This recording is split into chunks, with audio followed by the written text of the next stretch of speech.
The rain lashed against the corrugated metal of the wrecked atmospheric processor. Each drop a tiny hammer blow against Lieutenant Chen's skull. She awoke with a gasp, the metallic tan of blood thick in her mouth. Disorientation clung to her like the damp air. Ahead swam images flickering, Reyes' panicked face, Silva's scream, a eerie jade glow of the xenos. Thorne. She tried to sit up, a wave of nausea forcing her back down. The interior of the processor was dimly lit by emergency lighting, casting long, distorted shadows. She was lying on a pile of salvaged blankets, rough against her skin. Her arm throbbed, a dull, persistent ache that suggested a fracture. A figure loomed over her. Reyes. His face was gaunt, his eyes wide and bloodshot. "Lieutenant," he whispered, his voice hoarse. "You're awake." What happened?" Jess's voice was raspy. "You took a hit," Reyes said, avoiding her gaze. When Thorne moved you." Thorne. A name sent a fresh wave of dread through her. She remembered Thorne's placid expression, his unnatural calm as he seemingly shielded the xenos from the team. She remembered the sensation of a sharp pain in her shoulder, then nothing. "Where's Silva?" Reyes flinched. He didn't make it. The xenos, they were fast. Guilt twisted in Jess's stomach. Silva's pragmatism, his unflappable demeanor, all gone. Another life lost to this cursed planet. She forced herself to focus, to push aside the grief and the fear. "Thorne, where is he?" Reyes hesitated. "He's in the central plaza. With them." The central plaza. The epicenter of the gravitational distortions, the apparent nexus of the xeno influence. Jessa felt a knot of ice form in her chest. Thorne, willingly aligning himself with the enemy. It was incomprehensible, yet she seen firsthand his unsettling tranquility. "What's he doing?"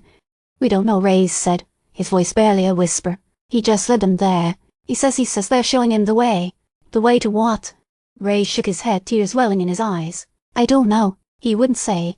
Jessa struggled to sit up again, this time with slightly more success. Her arm screamed in protest, but the pain was a distraction from the swirling chaos in her mind. She needed to assess the situation, to formulate a plan. But first, she needed to understand what had happened to Thorne. "What about communications?" she asked, hoping against hope. Reyes' shoulders slumped further. "Still down." "Thorne, he disabled them. Said it was interfering with the harmony." Harmony. That was Thorne's new favorite word. A chilling euphemism for something utterly alien and terrifying. Jessa took a deep breath, forcing herself to focus on the immediate task at hand. They were isolated, outnumbered, and their second-in-command had seemingly joined the enemy. But they were still alive, and as long as they were alive, there was a chance.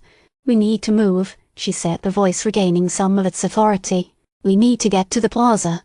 We need to find out what Thorne is doing and what he knows." Reyes looked at her, his eyes filled with fear and exhaustion. "But they're everywhere. It's a trap." "It might be," Jessa conceded, "but we can't just sit here and wait to be found. We have a responsibility to this colony, to the rest of the TCDF. We need to do something." She stood, wincing as pain shot through her arm. Reyes helped her to her feet, his support a welcome relief. She glanced around the processor, taking in the wreckage and despair that permeated the air.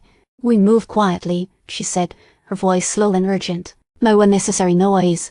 We stick to the shadows, and we watch each other's backs." She pointed to a darkened doorway. "Reyes, you take point. Keep an eye out for any sign of movement, and pray to whatever gods are listening that we make it through this." They moved out of the processor, stepping into the relentless rain. The forest loomed before them, a wall of impenetrable darkness. The sound of dripping water and rustling leaves was punctuated by a distant, unsettling hum.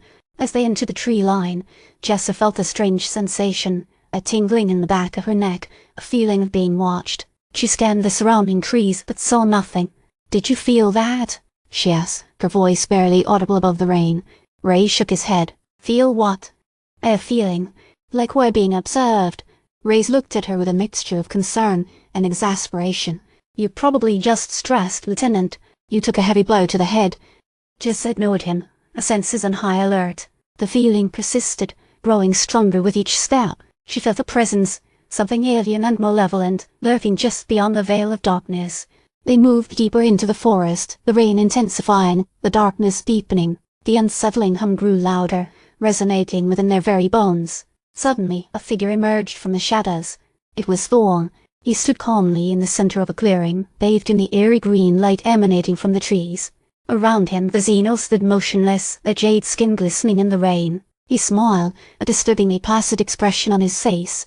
"Lieutenant Chen," he said, his voice smooth and unctuous. "I've been expecting you." Jessa braced herself, her hand instinctively reaching for her sidearm. She could feel Reyes trembling beside her. "Thorne," she said, her voice tight with suppressed anger. "What are you doing? Why have you joined them?" Thorne's smile widened. "I am not joining them, Lieutenant.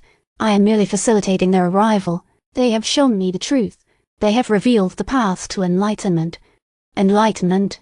Jessa spat the word out. "These are xenos, Thorne. They've killed Silva. They've taken over this colony."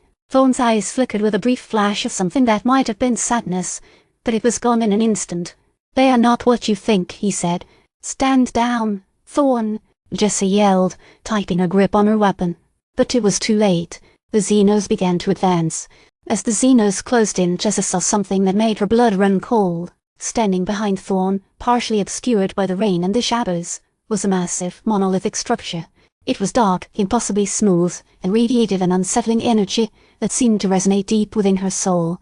It looked like something that shouldn't exist, something ancient and alien, something profoundly wrong, and as she stared at the monolith, she felt a strange compulsion, a desperate urge to approach it, to touch it, to become one with its unsettling power.